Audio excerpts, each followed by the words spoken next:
Hi, this is Ryan Hoff with your AIC Legislative Minute for April 8th, 2021, brought to you by Bliss McKnight.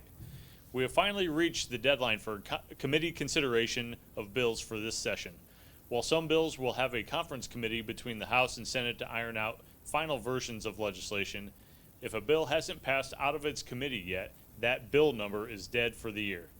A note of caution, though, as language which has passed one chamber is eligible to be amended into a different bill during conference committee. The state budget, House Bill 1001, passed out of Senate Appropriations Committee today with several interesting changes. First, the bill sets a new date for sine die, which is the final day of legislative session, to November 15th. We've wondered for some time how the General Assembly would handle redistricting this year, given that there is going to be a lengthy delay before census data is available. This new deadline may signal that the Assembly plans to come back in the late fall for redistricting. Second, the budget bill now contains the framework for potential distribution of opioid lawsuit settlement dollars. For those counties who chose to file direct lawsuits, make sure you're talking with your legal counsel and together look at this legislation to understand how it affects you differently than other counties that did not file direct lawsuits.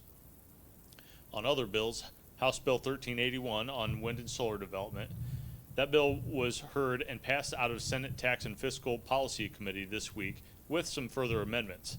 It clarifies that the developer is responsible for any damage to drainage infrastructure and makes it easier for a county to establish a renewable energy district in which a county can adopt upfront incentives in exchange for accepting state siting standards. There's still work to be done on this bill, so keep an eye out for further amendments when it is considered by the full Senate membership next week.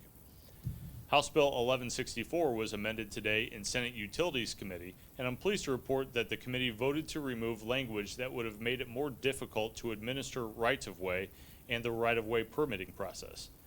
The bill still contains some language related to heights of macro cell towers and 5G small cell facilities, but the most problematic language has been removed. I would like to thank Representative Ethan Manning for his work on this bill and his openness to understanding our concerns. House Bill 1166, which sought to freeze property tax assessments upon successful taxpayer appeal, was heard and passed out of Senate Tax and Fiscal Committee and Senate Rules Committee this week, but not before being overhauled. Now, instead of locking in assessments, the bill allows a taxpayer to file a complaint with the DLGF that an assessor or an appraiser has not followed professional standards.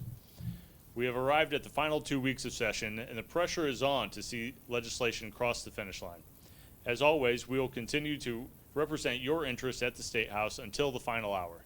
This has been the AIC Legislative Minute, brought to you by Bliss McKnight.